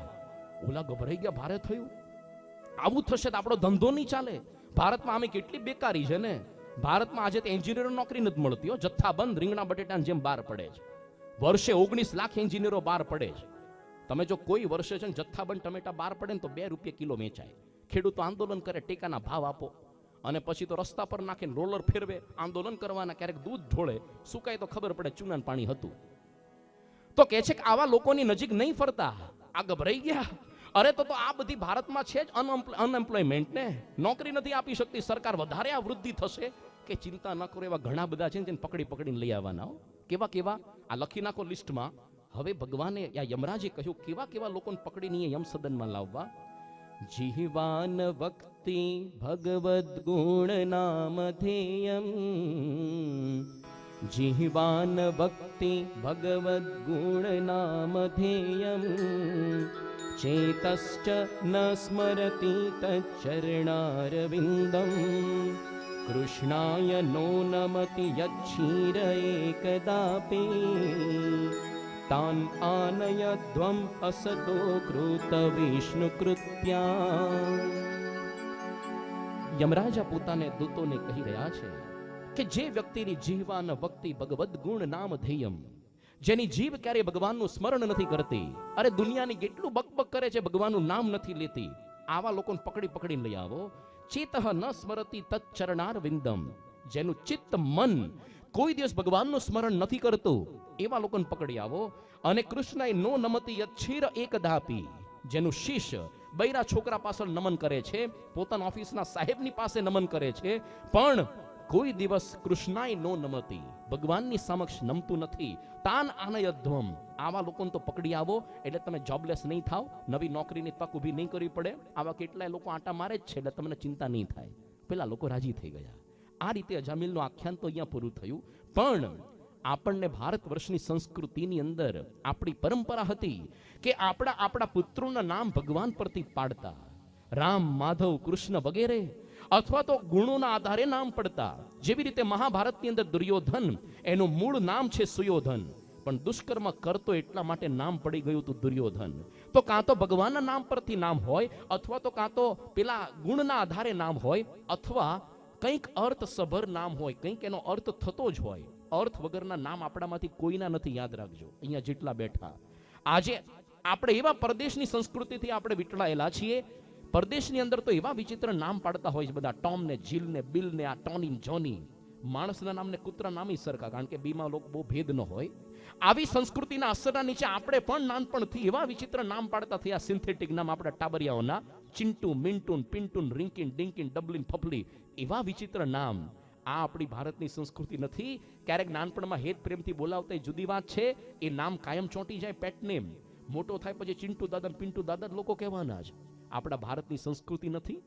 એક વખત સંતો ગયા ચરોતરના પધરામણીએ, એક છોકરાનું નામ ક્રિશ પાડ્યું હતું કે કેમ મારી ફોઈએ બહુ ગમી ગયું ને ફિલ્મ ઉપરથી પાડી દીધું, ભલા સાયકલની ગ્રીસ જેવો થઈ જઈશ. કૃષ્ણ બોલને હું વાંધો છે તારે? આપણે મોડર્ન થવું છે ને. ભારત વર્ષની સંસ્કૃતિ છે આ. ભગવાનના નામ પરથી કે અર્થસભર નામ આપણે પાડીએ છીએ. આ સંસ્કૃતિ પર પાછા આવવું જ પડશે. ભૂલમાંથી પણ ભગવાનનું નામ તો સ્મરણ થાય. અજામિલે દીકરા નિમિત્તે નામ બોલ્યો તો પણ કલ્યાણ થયું. શ્રીજી મહારાજે આપણે વાત કરી પહેલા જ દિવસે, ભગવાન સ્વામિનારાયણ વચનામૃત ગ્રંથની અંદર ભાગવતનો જેટલો સાર છે લીધો છે, કારણ કે ભાગવતના ઊંડા અભ્યાસી હતા અને ઘણી વખત પોતે વંચાવેલું સમજેલા ખરા. શ્રીજી મહારાજે સમગ્ર આખ્યાનનો સાર લીધો છે સારંગપુર 9મા વચનામૃતમાં. અજામિળ મહાપાપી હતો અને દીકરાને યોગે નારાયણ એવું નામ લીધું તો સર્વ પાપ થકી છૂટીને પરમ પદને પામ્યો. તો મને તો તે ભગવાન પ્રત્યક્ષ મળ્યા છે અને રાત દિવસ તે ભગવાનનું હું નામ લઉં છું, માટે હું તો કૃતાર્થ થયો છું. બીજી વાત એ છે કે પોતાની રીતે આ મંત્ર ન લેવાનો હોય, ગુરુ થકી જ આ મંત્ર લેવાય. અહીંયા નારદજીએ અજામિલના સૌથી નાના દીકરાનું નામ નારાયણ પાડ્યું તો એનું કલ્યાણ થયું. પોતાની રીતે લીધેલો મંત્ર એ કંઈ ઉપયોગી નથી થતો હતો, ગુરુ થકી લેવો જોઈએ. સમગ્ર ભાગવતનો સાર સંત છે, અરે એક પણ સ્કંદ એવો નથી જેમાં સંતની પ્રધાનતા ન આવતી હોય. છેલ્લા દિવસે આપણે જોશું, પણ વચ્ચે છૂટક વાત કરીએ. ભાગવતનો સાર જ છે સંત. તો આટલો બધો મંત્રનો મહિમા, એટલા માટે ભગવાન સ્વામીએ લખ્યું છે પ્રથમના 56માં, ગમે તેવો પાપી હોય અને અંત સમયે જો તેને સ્વામિનારાયણ એવા નામનું ઉચ્ચારણ થાય તો તે સર્વ પાપ થકી છૂટીને બ્રહ્મ મહોલને વિશે નિવાસ કરે છે. ગુણાતીતાનંદ સ્વામી પણ લખ્યો છે મહિમા, કેવો મહિમા છે સ્વામી મહામંત્રનો. સ્વામિનારાયણ મંત્ર જેવો આ મંત્ર બીજો કોઈ બળ્યો નથી, અને એ મંત્રે કાળા નાગનું ઝેર પણ ન ચડે, અને એ મંત્રે વિશે ઉડી જાય, બ્રહ્મરૂપ થાય, કાળ કર્મ માયાનું બંધન છૂટી જાય, એવો બહુ બળ્યો મંત્ર છે. માટે નિરંતર ભજન કરવું. તો આ મંત્રની અંદર એવી તાકાત છે. જ્યારે ભગવાન સ્વામીને રામાનંદ સ્વામીના ધામ ગમનના 13માના દિવસે સૌથી પહેલા મંત્ર આપ્યો, અને એ મંત્ર આપતી વખતે જે ભગવાન સ્વામીને મહિમાનો કહ્યો, ફણેણી ગામની અંદર હરિલામૃત ગ્રંથની અંદર દલપતરામે સુંદર કડીઓની અંદર આ બધો મહિમા વર્ણવેલો છે. જે સ્વામિનારાયણ નામ લેશે તેના બધા પાતક બાળી દેશે. જે નામ મારા શ્રુતિમાનેક સર્વોપરી આજ ગણાયેક. જો સ્વામિનારાયણ એક વાર રટે બીજા નામ રટ્યા હજાર. જપ્યા થકી જે ફળ થાય તેનું કરી શકે વર્ણન કોણ. ભગવાન સ્વામી લખે છે કે આ સ્વામિનારાયણ નામ એને લેવા માત્રથી પાતક એટલે પાપ માત્ર બધા બળી જાય. અરે શ્રુતિમાં અનેક ભગવાનના નામ છે, પણ આજે આ એક મંત્ર સર્વોપરી ગણાય છે. આ મંત્રને તમે એક વાર લો, એની સામે હજારો બીજા નામ લો, પણ એ જપ્યા થકી જે ફળ થાય, ત્રાજવાના એક પલ્લામાં હજારો મંત્રોનું નામ સ્મરણનો ફળ લો. એક બાજુ સ્વામી મંત્ર એક વખત જપો ને ફળ, આ પલ્લું નીચે નમે. બીજા મંત્ર આ મહામંત્ર.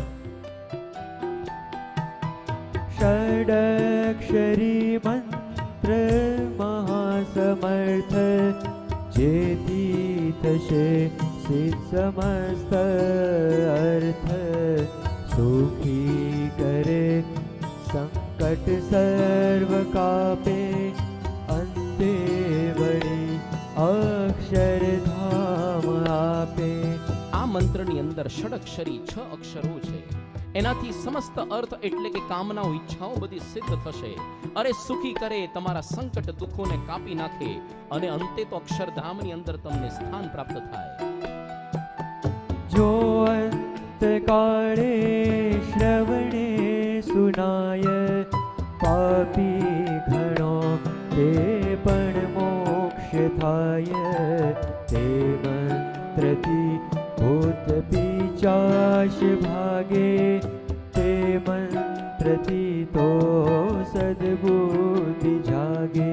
અંતકાળે પણ, મરતી વખતે પણ જો આ નામનું ભૂલમાંથી શ્રવણ થઈ જાય, અનંત પાપ કર્યા હોય છતાં પણ અક્ષરધામનો પોતે વાસી થાય. અરે આ મંત્રથી કેવું થાય, ભૂત પિશાચ ભાગે, યમદૂત નજીક ન આવી શકે. આ મંત્રથી તો સદબુદ્ધિ જાગે. આવો સુંદર મહિમા મંત્રનો છે. તે મંત્ર જેના મુખથી જપાય, તેના થકી તો જમનાસી જાય. શ્રી સ્વામિનારાયણ જે કહે છે, ભાવે કુભાવે પણ મુક્તિ દેશે. ભૂલમાંથી પણ આ મંત્રનો કોઈ રટણ કરે, એના થકી જમદૂત નજીક ના આવી શકે. ભાવે કુભાવે પણ આ લેશે, અરે એના થકી તો માયાથી પર થઈ જશે. તો એક પછી એક મહિમા સમજી. આ મંત્રથી ભૂત પિશાચ ભાગે. મુંબઈની અંદર નાલા સુપારા કરીને વિસ્તાર છે, એની અંદર 1983 થી એક હમીરભાઈ કરીને એક વ્યક્તિ, એના પત્નીના પંડની અંદર ભૂતનો એટલો બધો વળગાડ, અરે અનેક બધા ક્રિયાકાંડ કર્યા, ભુવા જાગરિયા બોલાવ્યા, ચંડી પાઠ કર્યા, હનુમાન ચાલીસાના પાઠ કર્યા, કેટલા બધા સોમવાર શનિના ઉપવાસ કર્યા. ભૂતનો વળગાડ જતો નહોતો. 17 વખત સુધી હેરાન પરેશાન થતા હતા.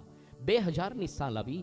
એક સત્સંગી હરિભક્તે કહ્યું કે અમારા સ્વાયણ સંપ્રદાયની અંદર આ મંત્રનો આવો મહિમા છે, આ મંત્રથી ભૂત પિશાચ ભાગે. એક કામ કરો, એક વખત તમને આમે દુઃખ તો છે જ, કોઈ રીતે મટ્યું નથી, ટ્રાય કરવામાં શું વાંધો છે. અમારા પ્રમુખ સાંઈના દર્શન કરવા આવો અને આ જન્મગલાઓનો પાઠ કરાવો.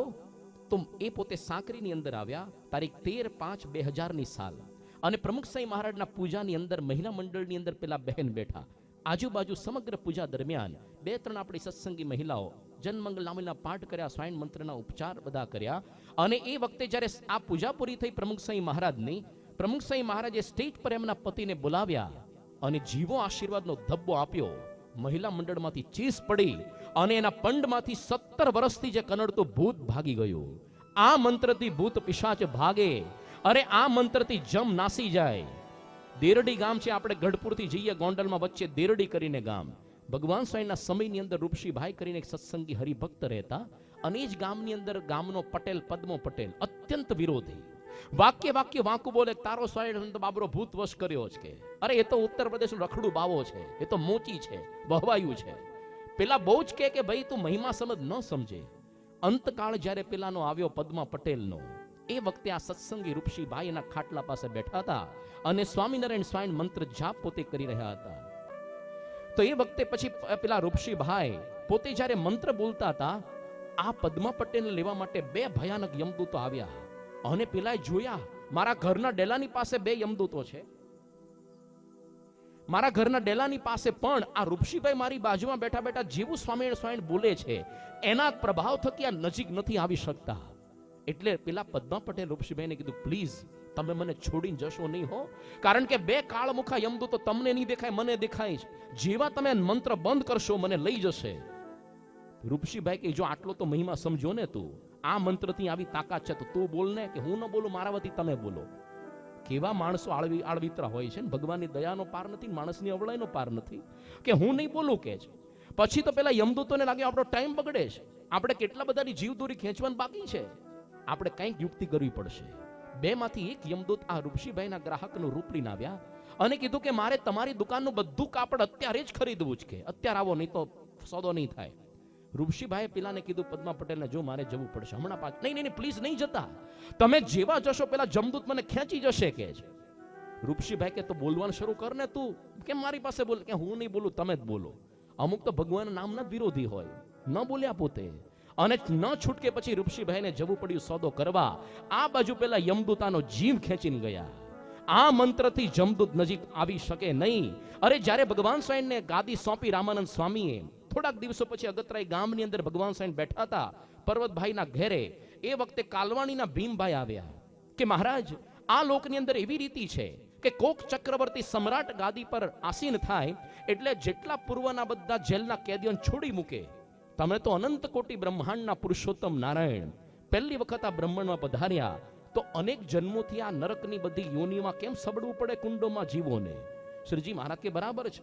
સ્વરૂપાનંદ સાંઈ બોલાવ્યા, તમે અત્યારે જમપુરીમાં જાઓ અને શંખનાદ કરજો, અને ત્યાં આગળ આ સ્વામી મહામંત્રની ધૂન કરજો, અને બધાની સદગતિ થશે. સ્વરૂપાનંદ સ્વામી સદેહ યમપુરીમાં ગયા. ચારે બાજુ એટલી દુર્ગંધ આવતી હતી, અંધારું હતું, પાહીમામ પુકારો થતા, પણ શંખનાદ કરીને જેવો સ્વામી મંત્ર રટણ શરૂ કર્યું, એક પછી એક નરકના કુંડોમાંથી જીવો અદ્ધર થતા ગયા. ચતુર્ભુજ સ્વરૂપ ધારણ કર્યું અને આકાશમાંથી વિમાન લેવા આવ્યા અને પોતે તપ કરવા માટે પોતે ચાલી નીકળ્યા. આ મંત્રની તાકાત છે, એના થકી જમપુરી દૂર થઈ જાય, યમપુરીનું દુઃખ નાસી જાય. અરે લખ્યું છે સ્વામીએ કાળા નાગનું ઝેર ન ચડે. આના તો હકીકતમાં દ્રષ્ટાંતો પ્રસંગો છે. જ્યારે ગોંડલ મંદિરનું બાંધકામ થતું હતું, રાત્રે યોગીજી મહારાજને અડધી રાત્રે કાળો તરો સાપ કરડ્યો. અરે ગભરાયા, ગામના વૈદ્યને બોલાવો વગેરે વગેરે. શાસ્ત્રીજી મહારાજને કંઈ કરવાની જરૂર નથી. લખ્યું છે સ્વામીએ, આ મંત્રથી ઝેર ન ચડે. અરે લઈ જાઓ અક્ષરદેરીમાં અને ધૂન કરો. અને જ્યાં આવી ધૂન કરી, યોગીજી મહારાજને ઝેર બધું જતું રહ્યું. ખાલી શરીરના ઝેર મટે એવું નહીં, આપણા કામ ક્રોધાદિક આ બધા ઝેર પણ મટી જાય. કામ ક્રોધાદિક બધા ઝેર. આપણા ભારતના એક વખતના વડાપ્રધાન ગુલઝારીલાલ નંદા એટલો બધો ક્રોધી સ્વભાવનો એમનો હતો કે ક્યારેક ક્રોધની અંદર પોતે પેન તોડી નાખે, જે પણ હાથમાં વસ્તુ આવે ફેંકતા. શાસ્ત્રીજી મહારાજની પાસે એક વખત નિષ્કપટ થયા કે હે સ્વામી, તમે છે ને આ મારો ક્રોધી સ્વભાવ ગમે તેમ કરીને ટાળો. શાસ્ત્રીજી મહારાજ કે જ્યારે તમને ક્રોધ આવે એ વખતે તમારે 5 વખત સ્વામી મંત્ર બોલવું, 5 વખત. એટલે પછી પોતે જ્યારે ક્રોધ આવતો 10 વખત સ્વામી મંત્ર બોલે, 5 વખત બોલે. પછી ગમે એટલો પ્રયત્ન કરે પણ ક્રોધ થઈ જ ન શકે. ખાલી શરીરના ઝેર આ મંત્ર નથી મટાડતો, પણ આપણા અંતરના ઝેર પણ શાંત કરી દે. એટલા માટે આ મંત્ર એવો બળ્યો છે, એ મંત્રનું તો નિરંતર રટણ કર્યા કરે. વાલું લાગે સ્વામિનારાયણ નામ, રાત દિવસ મારા રુદિયા ભીતર, જપીશ આઠું જામ. કેમ? કારણ કે વાલું લાગે છે મને સ્વામિનારાયણ નામ. સ્વામિનારાયણ નામ, સ્વામિનારાયણ નામ વાલું લાગે. સ્વામિનારાયણ નામ, સ્વામિનારાયણ નામ વાલું લાગે. સ્વામિનારાયણ નામ વાલું લાગે. સ્વામિનારાયણ નામ, સ્વામિનારાયણ, સ્વામિનારાયણ, સ્વામિનારાયણ, સ્વામિનારાયણ, સ્વામિનારાયણ નામ વાલું લાગે. સ્વામિનારાયણ નામ, સ્વામિનારાયણ નામ વાલું લાગે. સ્વામિનારાયણ નામ, સ્વામિનારાયણ નામ, સ્વામિનારાયણ નામ. અજામિલે તો કેવળ ભૂલમાંથી પોતાના પુત્ર નિમિત્તે નારાયણનું નામ લીધું, એનાથી પણ કલ્યાણ થયું. તો આ મંત્ર, કોઈ પણ મંત્રની તાકાત એવી છે, ગમે તે રીતે ભૂલમાંથી પણ તમે નામ લો, કલ્યાણ તો થાય જ. જેવી રીતે જ્યારે વાલીઓ લૂંટારો હતા અને નારદજીએ કહ્યું કે તું રામ નામ બોલવાનું શરૂ કર. પેલો કે આખી જિંદગી મારકાપ કર્યા છે, મને ન ફાવે, હું તો મરા મરા મરા બોલીશ. મરા મરા મરા બોલ્યો તો પણ રામ તો થઈ ગયું. લખ્યું છે તુલસીદાસે આ રામાયણમાં કે ઉલટા નામ જપત જગુ જાના, વાલ્મીકી ભય બ્રહ્મ સમાના. ઊંધું નામ બોલ્યા છતાં પણ કેવી બ્રાહ્મણી સ્થિતિ થઈ ગઈ. તો આ મંત્રની તાકાત એવી છે. તુલસી સીતારામ કો રીજે ભજો કે ખીજે, ઉલટા સુલટા બોયો જ્યું ખેતર મેં બીજ. અરે સીતારામને તમે સીધી રીતે પ્રેમથી ભજો કે ઊંધી રીતે ગુસ્સેથી પણ, ભયથી, ક્રોધથી પણ, કોઈ પણ ભગવાનનું નામ લો. ખેતરમાં બીજ ઊંધું વાવો કે સીધું, કૂપણ તો ઉપર જ ફૂટશે, નીચે નથી જતી. યોગીજી મહારાજ 1970માં નૈરોબી ગયા અને ત્યાં આપણે ભવ્ય મંદિરની પ્રતિષ્ઠા થઈ. આગલા દિવસે સમગ્ર શહેરમાં નગરયાત્રા નીકળી અને અમુક વિરોધીઓ બે ઉભા હતા સામ સામે. એ લોકો બધા ટોન્ટ મારતા હતા, કટાક્ષ, કે જો મારા વાલા બંડિયા કેવી નગરયાત્રા કાઢી, જો સ્વામિનારાયણિયાએ. આ બધા સમાચાર હરિભક્તો યોગી બાપાને આપ્યા કે બાપા જ્યારે આપણી નગરયાત્રા શહેરમાં નીકળી એ વખતે અમુક વિરોધી લોકો આ પ્રકારનું બોલતા હતા કે જો બંડિયા, આ જો સ્વામિનારાયણિયા. યોગી બાપા કે એ બધાનું કલ્યાણ જાઓ. અરે સ્વામી, એ તો રાજીપાથી નહોતા બોલતા, કટાક્ષથી બોલતા હતા. યોગીજી મહારાજ કે ગુરુ, આપણી બે ધારી તલવાર આમી કાપે નામી કાપે. બે ધારી તલવાર રાજીપાથી લો, ભયથી, ક્રોધથી, ગમે તે રીતે ભગવાનનું નામ. આ કૃષ્ણ ચરિત્રના આપણે પરમ દિવસથી શરૂઆત કરીશું. જેટલાનો વધ કર્યો, પૂતના, અગાસુર, બકાસુર, ધેનુકાસુર કે પછી આ કંસ વગેરે, કોઈ જગ્યાએ ભાગવતમાં વધ કર્યો, માર્યો એવું શબ્દ નથી વાપર્યો. એનું કલ્યાણ કર્યું, મોક્ષ કર્યો. કાંઈ કેમ? કારણ કે કંસની તો સમગ્ર વૃત્તિઓ આ મારો કાળ છે, કાળ છે એમ કરતા પણ કૃષ્ણમય થઈ ગઈ હતી. જોજો, વાંચજો ભાગવત ઘરે હોય તો. કૃષ્ણનો જ્યારે વધ થયો, એના શરીરમાંથી એક જ્યોતિ નીકળીને કૃષ્ણમાં પ્રવેશ કરી ગઈ, એનો મોક્ષ થયો. કારણ કે નાન પહેલેથી જ આ મારો કાળ છે, આકાશવાણી દરમિયાનથી આ ચિંતન થતું હતું, તદાકાર વૃત્તિ થઈ ગઈ. તો પેલાએ તો ભયથી ભગવાનનું નામ લીધું તો એનો મોક્ષ થયો. તો આપણે ભક્તિથી લઈએ તો થોડાકમાં મોક્ષ ન થાય. એટલા માટે નિરંતર ભગવાનનું નામ લેવું. આ રીતે છઠ્ઠા સ્કંદનો અહીંયા અજામિલનું આખ્યાન પૂર્ણ થાય છે.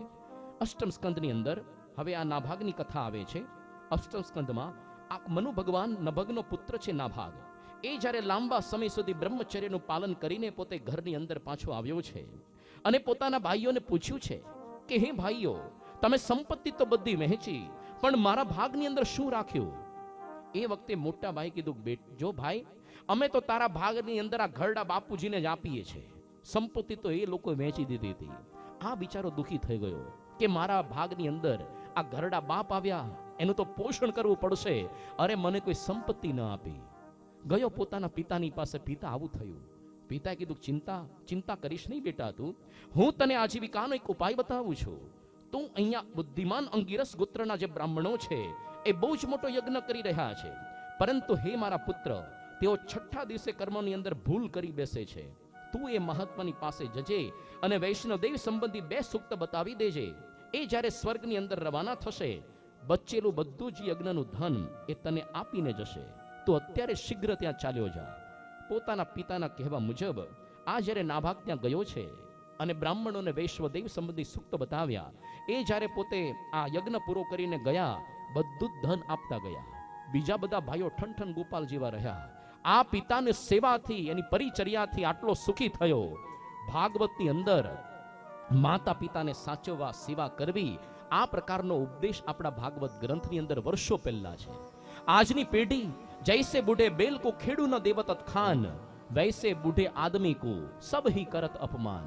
ઘરની અંદર કોઈને ડોસલાઓ જ નથી ગમતા, કોઈ જ નહીં. મા બાપને ઘરમાં રાખે જ નહીં. આ સંસ્કૃતિ નથી આપણી.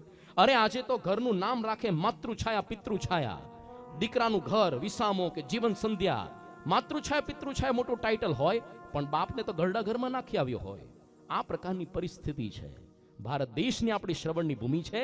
કાવડની અંદર બેસાડીને યાત્રા કરાવી. એને એ સંસ્કૃતિના છોકરાઓને આપણે નાનપણથી ભાગવતની કથા નથી સંભળાવતા. આપણે ઇન્ટરનેટના રવાડે ચડાવીએ છીએ. આપણે ઇંગ્લિશ મીડિયમ કોન્વેન્ટ સ્કૂલમાં ભણાવવા છે, પરદેશ મોકલવા છે પૈસા કમાવવા. કોઈ દિવસ મંદિરમાં નથી મોકલવા. મંદિરમાં જાય તો કહીએ તો ભગતડો થઈ જાય, એ તો સાધુ બની જાય, તો પછી ભવિષ્યમાં તમારા દીકરા તમને હેરાન કરવાના. ક્યારેક સંતો કહે છે કે મંદિરની અંદર છોકરાને એટલે ભેગા નથી કરતા કે મારા પગ દબાવે એટલે નહીં. ભવિષ્યમાં આ છોકરા ભવિષ્યમાં તમારા ગળા ન દબાવે. અરે પરદેશમાં તો વર્ષમાં એક વખત યાદ કરે, ફાધર્સ ડે, મધર્સ ડે, એક ખાલી વોટ્સએપનો મેસેજ મોકલી દેવાનો, બહુ સારું કર્યું. બાકી જિંદગીમાં કોઈ દિવસ યાદ નથી કરતા. ભારતમાં તો every day is father's day. કેવી કઠણાઈ કહેવાય કે પિતાની એક નાની ઝૂંપડીમાં 5 પુત્રો વસી શકે, પણ પુત્રોના 5 મહેલમાં એક પિતા વસે ન વસી શકે. એવો આ કળિયુગનો આજનો પ્રભાવ છે. આજના દીકરાઓ તો ભાભાને વારે ચડાવે. અક્ષરાનંદ સ્વામીએ સુંદર મજાની વાત લખી છે. એક વખત 2 છોકરાએ બધી સંપત્તિ વેચી, ભાભો એકલો વધ્યો. કોના ભાગમાં જાય? મોટો કે હું ન રાખું, નાનો કે હું ન રાખું. એવું કરો, આપણે વારા પાડીએ મહિનાના. એક મહિનો મોટા દીકરાને ઘરે, 1 મહિનો નાના દીકરાને ઘરે. મોટા દીકરાને ઘરે ભાભા મહિનો રહ્યા. એ વખતે સામાન્ય જ ખાયો, પેલું કળથીની ભાજી અને સામાન્ય કોદરાના રોટલા. અને ભાભો મહિના પછી જાય ને તો એ લાડવાને, જલેબી, મિષ્ટાન ને બધું ઠપકારે. અને પછી નાના ઘરે જાય તો એ આવું જ કરે પાછો. બાબાને આખી જિંદગી આવું જ ખાવાનું. એમાં વળી મોટા દીકરાના ઘરે બાબાનો મહિનાનો વારો પૂરો થયો. અને પછી પેલા ફોન કર્યો નાનાને, એ નાનકા લઈ જા. પેલો કે હું ન લાવું, કે હું નહીં લઈ જાઉં, તારે મૂકવા મૂકી જા ગાડીમાં. એટલે બાબાને ગાડા પર બેસાડ્યો પેલા મોટા દીકરાએ. અને નાના દીકરાના ગામની અંદર ગઈને ઘરની સામે બૂમ પાડી, એ નાનકા બહાર નીકળ. પેલો કે નહીં આવું કે. એટલે બાબાનું ગાડું ઉલાડીને હેઠો પડીને જતો રહ્યો. બાબો બિચારો કણસતો બેસી રહ્યો. અને આ બાજુ ગામમાં વાયુ વેગે વાતો પ્રસરી. કેવા ભાઈના સંબંધો જ. પેલો મોટો ભાઈ તો આ નાનકાન ઘરે કે ઉલાડીને જતો રહ્યો બાબાને. અને એની પત્ની હતી નાના ભાઈની પાણી ભરવા ગઈ ગામના પાદર. બીજી બધી સ્ત્રીએ કીધું તમારા ભાઈના સંબંધમાં ધૂળ પડી ગઈ. કેવો ભાઈ કહેવાય મોટો. એની પત્ની નાનકાન આવીને કીધું એના પતિને કે જો આપણા વિશે આવી વાતો થાય છે. નાનકો કે ચિંતા હું કરે જ, કે હું દેખાડી દઈશ. એ તો ઘરના ઝાંપે ઉલાડીને ગયો છે ને બાબાને. મહિનો થવા દે, ગામના ઝાંપે ઉલાડીને પાછો આવી જઈશ કે. ગામના ઝાંપે ફૂટબોલની જેમ આમથી આમ આપણા દાદાઓને ફેંકતા હોય છે ક્યારેક. એક વખત બંને દીકરાએ સંપત્તિ વેચી, બાબો એકલો વધ્યો, કોના ભાગમાં જાય? એવું કરો ને, આપણે બાબાને આપણી 7 માળની હવેલી પર ચડાવો અને ત્યાંથી પાડો ઊંધો. અને બાબો સીધો પડે મોટા દીકરાને ઘરે, ઊંધો પડે નાના દીકરાને ઘરે. બાબો કે આના કરતા તો ભીખ માગીને પૂરું કરીશ ભાઈઓ, પણ આ ધંધા નથી કરવા મારે. અરે પરદેશની અંદર આજકાલના ડોસાઓ જાય તો એને હોટલમાં ઉતારે, અને કદાચ ઘરમાં રહે તો ફૂડ બિલ, આના કપડા ધોવાના રૂપિયા આ પકડાવતા હોય છે. આ આપણી ભારતની સંસ્કૃતિ નથી. આપણે જો આપણા ભાભલાઓને આવું કરશું તો આપણા દીકરા આપણામાંથી શીખીને આવું જ કરશે. એક વખત એવું થયું, ઘરની અંદર ભાભો જ એક હતો. હવે નવી વહુ પરણીને આવી, એટલે પછી વહુએ શરત મૂકે કે આ કચરાપેટી ઘરમાં ન જોઈએ, આ કચરાપેટી ઘરમાં નહીં. આજકાલની વહુ આવી શરત મૂકે. એટલે પછી બાબલાને આપી દીધો એક જુદો રૂમ, તારે અહીંયા પડ્યું રહેવાનું, અમારી ભેગા ડાઇનિંગ ટેબલમાં નહીં જમવાનું. કેવું ગંદવાડો કરે તું. એટલે જુદી તારી રૂમ, તને પત્તર આપી દઈએ, અને ભૂખ લાગે ઘંટ વગાડવાનો, તને પત્તરમાં આપી. વહુ નવરી હશે, નીરી જશે, ઢોરને નીરે એમ. અને પછી એમ કરતા કરતા બાબો તો બિચારો સમસમી ગયો, પડ્યો રહ્યો. બાબા જ્યારે મરી ગયા તો આ જે પતિ પત્નીનો નાનો ટાબરિયો કંઈક શોધતો તેની રૂમમાં, કંઈક સંતાડતો હતો. એટલે એના માતા પિતા પૂછ્યું, બેટા શું સંતાડે છે? તો બાબાનો પેલો ઘંટ અને પત્તર જે હતું ને રામપાત્ર એ સંતાડ્યું. તો દીકરાને પૂછ્યું, બેટા કેમ? કે પપ્પા તમે ઘરડા થશો તમારા કામમાં નહીં આવે. જેવું આપણે કરશું એવા છોકરા શીખવાના છે. તો આપણી ભારતની સંસ્કૃતિ શ્રવણની સંસ્કૃતિ છે. લખ્યું છે ભગવાન સ્વામિનારાયણે શિક્ષાપત્રીમાં, યાવત જીવમ ચ શુશ્રુષા કાર્ય માતુઃ પિતુઃ ગુરોહો યાવત જીવમ. બીજી જગ્યા યથા સમય યથા કાલમ. પણ અહીંયા તો જ્યાં સુધી આપણા જીવનમાં પ્રાણ હોય ત્યાં સુધી માતા પિતાની સેવા કરવી. કારણ કે કેટલો ઉપકાર છે આપણા માતા પિતાનો. એક સુંદર મજાના કાવ્યની અંદર આ બધા ઉપકારો વર્ણવ્યા. આ મા બાપને વંદન તો શું, કેટલો શત શત વંદન કરીએ તો પણ અધિક છે. મા બાપ કો વંદના, જેણે આપણા જીવનની અંદર આટલા બધા ઉપકાર કર્યા.